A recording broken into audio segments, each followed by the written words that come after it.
કેમ છો મિત્રો? આજના લેક્ચરમાં આપણે સમજવું છે ઇમ્પોર્ટન્સ ઓફ વર્કેબિલિટી. ક્વેશ્ચન થાય કે સાહેબ પ્રોપર ઇમ્પોર્ટન્સ શું છે વર્કેબિલિટીનું? તો easy to handling all properties. શું? Easy to handling all properties.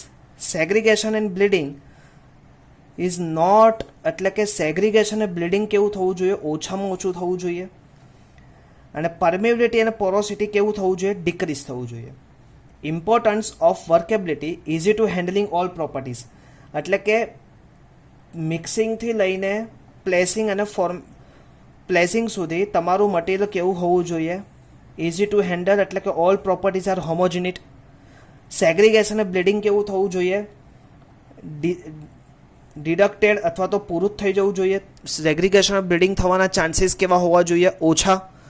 અને પરમિએબિલિટી અને પોરોસિટી કોન્સ્ટન્ટલી કેવું થવું જોઈએ? ડિક્રીઝ થવું જોઈએ.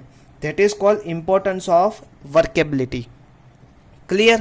હવે આજે આપણે ભણવું છે મોસ્ટ આઈએમપી ક્વેશ્ચન અને ઘણી બધી વખતે એક્ઝામમાં પૂછાય એવો question, factor affecting of workability.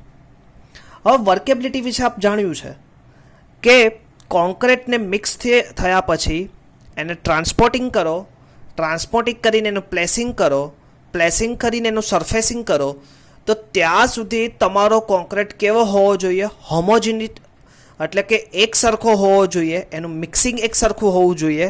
તો એવા કોન્ક્રીટને આપણે શું કહીએ છીએ? Workable concrete. ક્લિયર? હવે ઇમ્પોર્ટન્સમાં આપણે જોયું તો કે ઇઝી ટુ હેન્ડલ થવું જોઈએ, સેગ્રીગેશન અને બ્લીડિંગ ના થવું જોઈએ, પરમિએબિલિટી અને પોરોસિટી કમ્પેરેટિવલી કેવું થવું જોઈએ? ઓછું થવું જોઈએ. તો કે આ બધી પ્રોપર્ટીઝ આપણે શેની લીધી? તો કે આ બધી પ્રોપર્ટી આપણે લીધી વર્કેબિલિટીની, importance of workability.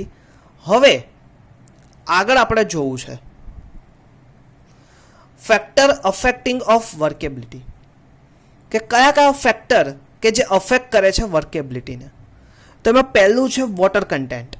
Water content is main function that is affected of workability. Workability of any mix mainly depends on quantity of water add into mix.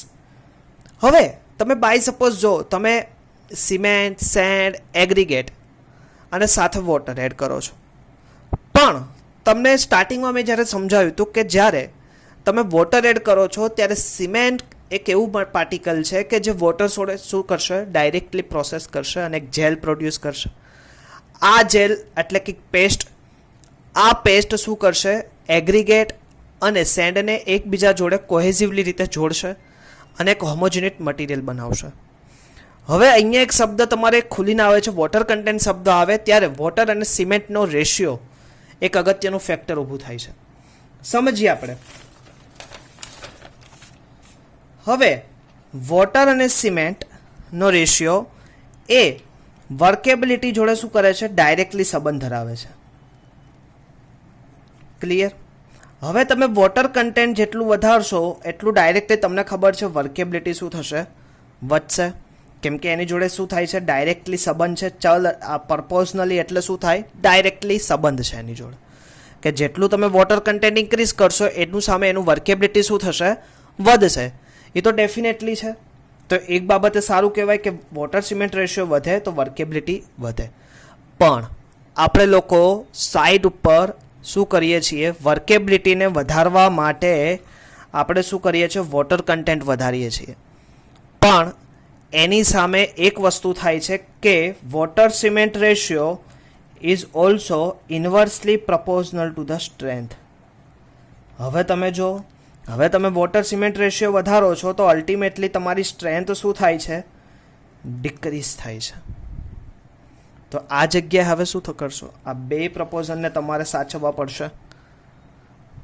Water cement ratio is increase is directly પ્રપોઝનલ workability, એટલે કે water cement ratio increase થશે તો workability increase થશે. Water cement ratio increase થશે તો strength decrease થશે. તો કે સર આમાં શું કરવું? તો એક વસ્તુ ખાસ ધ્યાન રાખવી કે water cement ratio is higher હોવો જ જોઈએ.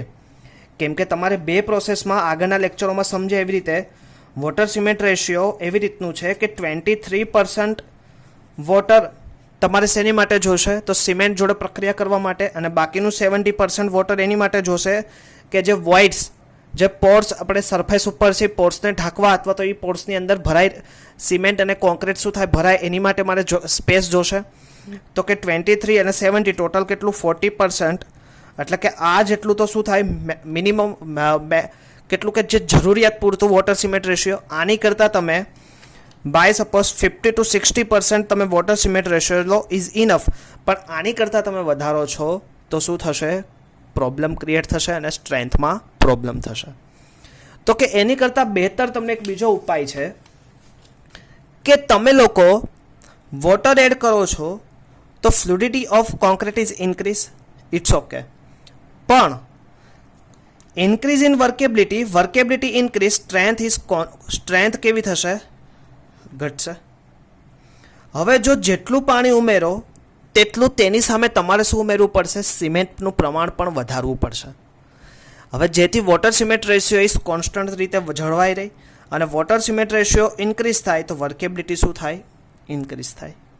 એટલે કે જેટલું તમે વોટર એડ કરો છો એટલે વોટરની ક્વોન્ટિટી વધે એટલે વર્કેબિલિટી વધે, પણ એની સામે એટલું તમારે સિમેન્ટ પેસ્ટને રેશિયોને શું કરવો પડશે? અચળતાની દ્રષ્ટિએ જાળવી રાખવો પડશે. ક્લિયર? તો કે વોટર કન્ટેન્ટ બે ડેફિનેટલી છે. વોટર કન્ટેન્ટ શું થશે? વધશે તો વર્કેબિલિટી શું થશે? વધશે. તો પહેલું factor affecting water content. Clear? બીજું મિક્સ પ્રપોઝન. હવે મિક્સ પ્રપોઝન એગ્રીગેટ અને સિમેન્ટનો ratio is a important factor affecting of workability. Aggregate અને સિમેન્ટનો રેશિયો. હવે aggregate and cement ratio is higher, એટલે કે એગ્રીગેટનું પ્રમાણ વધારે હશે તો concrete lean is the concrete કેવો થશે? લીન થશે. અને લીન કોન્ક્રીટ હોય તો તમને બધાને ખબર છે lean concrete less amount of paste is available from lubrication of aggregate particle per unit surface area. The aggregate and mobility of aggregate is restrained. એટલે કે વર્કેબિલિટી શું થશે? ઘટશે. એટલે કે aggregate cement ratio is lower, more paste is required, more lubrication is required, better workability. Clear? એટલે કે aggregate અને સિમેન્ટનો રેશિયો કેવો હોવો જોઈએ? ઓછો હોવો જોઈએ, કે જેથી પેસ્ટ કેવી બને? વધારે બચે, અને લુબ્રિકેશન માટે પેસ્ટ કેવી વધે? સારી એવી વધે, અને વર્કેબિલિટી કેવી થાય? વધારે. એટલે બીજો પોઈન્ટ, પહેલો પોઈન્ટ હતો વોટર સિમેન્ટ રેશિયો એટલે વોટર કન્ટેન્ટ. બીજો પોઈન્ટ આવ્યો તમારો એગ્રીગેટ અને સિમેન્ટ રેશિયો. ક્લિયર? તો કે એગ્રીગેટ સિમેન્ટ રેશિયોમાં તમારે શું થશે? મિક્સ પ્રપોઝન અથવા તો એગ્રીગેટ સિમેન્ટ રેશિયો તમારો કેવો હોવો જોઈએ? ઓછો હોવો જોઈએ. ક્લિયર? તો પહેલું હતું તમારું વોટર કન્ટેન્ટ, બીજું તમારું શું આવ્યું? Mix proportion. Third one and most important, size of aggregate. એગ્રીગેટની સાઇઝ. હવે તમને બધાને ખબર છે સાઇઝ ઓફ એગ્રીગેટ, જુદી જુદી સાઇઝની એગ્રીગેટ આવે. હવે સાઇઝ ઓફ એગ્રીગેટ મોટી સાઇઝની આવશે તો સરફેસ એરિયા કેવો થશે? ઓછો થશે. અને સરફેસ એરિયા ઓછો થશે તો રિક્વાયર્ડ વોટર પણ કેવું થશે? તમારે ઓછું યુઝ કરવું પડશે. હવે વોટર ઓછું યુઝ કરવું પડે તો લુબ્રિકેટિંગ પેસ્ટની પણ મારે કેવી જરૂર પડશે? ઓછી. હવે લુબ્રિકેશન પેસ્ટની ઓછી જરૂર પડે તો એની સામે મારે વર્કેબિલિટી શું થશે? વધારે. કેમ કે લુબ્રિકેશન પેસ્ટની ઓછી જરૂર પડે, એગ્રીગેટની સાઇઝ વધારે હોય તો મારે પેસ્ટ શું થશે? પડી રહેશે, અને પડી રહેશે એટલે વર્કેબલમાં યુઝ થશે, એટલે કે વર્કેબિલિટી કેવી થશે? વધારે. એટલે કે size of aggregate is more, અથવા કે વધારે સાઇઝના એગ્રીગેટ એક લિમિટિંગ પૂરતા 22 mm 20 mm ઇઝ લિમિટિંગ. એટલી સાઇઝના એગ્રીગેટ હશે તો એની વર્કેબિલિટી કેવી થશે? વધારે. તો કે પહેલું size of aggregate. Shape of aggregate. હવે શેપ ઓફ એગ્રીગેટમાં આપણે એને બે ભાગમાં ડિવાઈડ કરીએ છીએ. Depend shape of aggregate, rounded shape અને એંગ્યુલર અને ફ્લેકી એગ્રીગેટ. હવે રાઉન્ડેડ શેપ હશે, હવે આપણે એને ત્રણ ભાગમાં બી ડિવાઈડ કરેલું છે. પહેલું સરફેસ લુબ્રિકેટિંગ પેસ્ટ અને ફ્રિક્શન. હવે રાઉન્ડેડ એગ્રીગેટ હશે એની વર્કેબિલિટી કમ્પેરેટિવલી કેવી હશે? વધારે હશે. પણ વધારે એનો મતલબ એવો નથી, કેમ કે એનો સરફેસ એરિયા કેવો હશે? ઓછો હશે. લુબ્રિકેટિંગ પેસ્ટની જરૂર કેવી પડશે? ઓછી પડશે. અને ફ્રિક્શન કેવું થશે? બે એગ્રીગેટ વચ્ચે ઓછું થશે. તો એને લીધે એની વર્કેબિલિટી કેવી થશે? વધારે. હવે એ જ જગ્યા એંગ્યુલર અને ફ્લેકી એગ્રીગેટમાં સરફેસ એરિયા કેવો જોશે મારે? વધારે. લુબ્રિકેટિંગ પેસ્ટની પણ જરૂર વધારે જ પડશે અને ફ્રિક્શન કેવું થશે? વધારે. તો એની વર્કેબિલિટી કેવી હશે? ઓછી. એટલે કે રાઉન્ડેડ શેપના એગ્રીગેટની વર્કેબિલિટી કમ્પેરેટિવલી કેવી હોય? વધારે હોય. કેવા એગ્રીગેટ કરતાં? એંગ્યુલર અને ફ્લેકીનેસ એગ્રીગેટ કરતાં. ક્લિયર? તો કે શેપ ઓફ એગ્રીગેટ. ક્લિયર? તો પહેલું આપણે કયું લીધું હતું? વોટર સિમેન્ટ રેશિયો અથવા તો વોટર કન્ટેન્ટ. બીજું આપણે કયું લીધું? તો કે મિક્સ પ્રપોર્શન યાની કે એગ્રીગેટ સિમેન્ટ રેશિયો. ત્રીજું આપણે કયું લીધું હતું? Size of aggregate. અને ચોથું આપણે કયું લીધું? Shape of aggregate. ક્લિયર? હવે next, surface structure of aggregate. Surface structure of aggregate આપણે જોઈએ તો સરફેસ કોઈ બી એગ્રીગેટને તમે લઈને જુઓ તો એની સરફેસ બે રીતે તમને મળે, રફ એગ્રીગેટ અને સ્મૂથ એગ્રીગેટ. હવે સરફેસ એરિયા રફ એગ્રીગેટનો કેવો હોય? વધારે હોય. લુબ્રિકેટિંગ સિમેન્ટ પેસ્ટની પણ જરૂર રફ એગ્રીગેટમાં કેવી પડે? વધારે. ફ્રિક્શન પણ રફ એગ્રીગેટનું એકબીજા એગ્રીગેટ જોડે કેવું હોય? વધારે હોય. તો એની કમ્પેરેટિવલી સ્મૂથ એગ્રીગેટની સરફેસ એરિયા કેવો હોય? ઓછો હોય. લુબ્રિકેટિંગ સિમેન્ટ પેસ્ટની કેવી જરૂર પડે? ઓછી જરૂર પડે. ફ્રિક્શન કેવું હોય? ઓછું હોય. તો રફ એગ્રીગેટ કરતાં સ્મૂથ એગ્રીગેટનો વોટર સિમેન્ટ રેશિયો એટલે કે વર્કેબિલિટી કેવી હોય? સારી એવી હોય. એટલે કે સરફેસ સ્ટ્રક્ચર પ્રમાણે જોઈએ તો સ્મૂથ એગ્રીગેટની વર્કેબિલિટી રફ એગ્રીગેટ કરતાં કેવી હોય છે? સારી હોય છે. Next, grading of aggregate.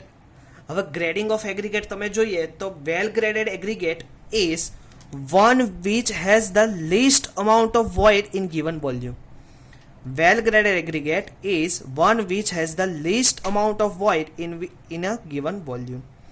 વોઇડ્સ ઓછા હોય તો excess space is available to give better lubricating effect.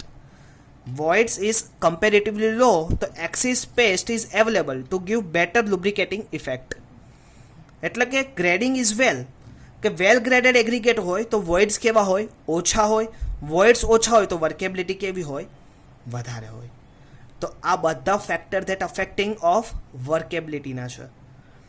Next, use of એડમિક્સચર કે તમે કયું એડમિક્સચર યુઝ કરો છો? પ્લાસ્ટિસાઇઝર યુઝ કરો છો, સુપર પ્લાસ્ટિસાઇઝર યુઝ કરો છો, એક્સલરેટર, રિટાર્ડર. તો કે which is depends on workability. એટલે કે જુદી જુદી એડમિક્સચરને લીધે એના વર્કેબિલિટી ઘણા એવા એડમિક્સચર હોય કે ઇનિશિયલ સેટિંગ ટાઈમ આપણને વધારી આપે પણ વર્કેબિલિટીને જાળવીને. ઘણા એગ્રીગેટ એવા હોય કે વર્કેબિલિટી વધારી આપે પણ એનો સેટિંગ ટાઈમ લાંબો કરી આપે. That is depends on એડમિક્સચર.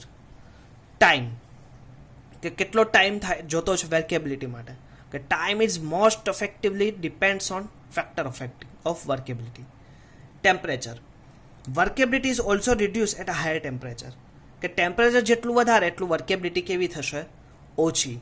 એટલે કે workability is reduce at the higher temperature. તો આપણે કયા જોયા ફેક્ટર અફેક્ટિંગ? તો ફરીથી આપણે જોઈ લઈએ એક વખત. તો ફેક્ટર અફેક્ટિંગ આપણે આજે જોયું. તો પહેલું આપણે કયું ફેક્ટર અફેક્ટિંગ જોયું?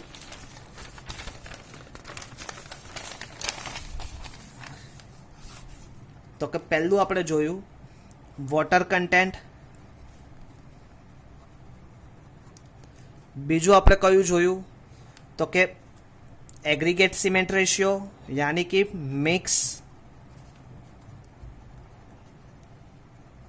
Mix proportional. ત્રીજું આપણે કયું જોયું? તો કે shape in aggregate, size in aggregate,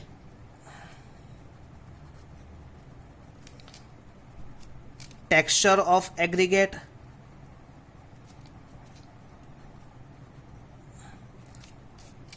grading of aggregate,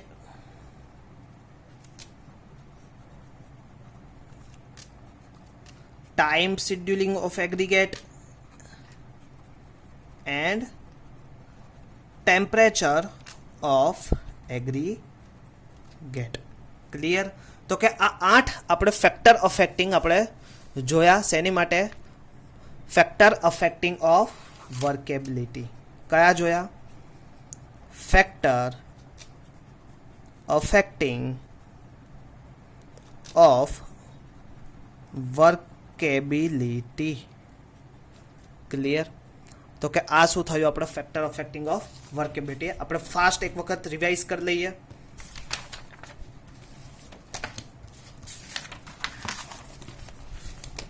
ફરીથી ઇમ્પોર્ટન્સ ઓફ વર્કેબિલિટી. તો easy to handle all property, segregation and bleeding, deduction, permeability and property comparatively decrease.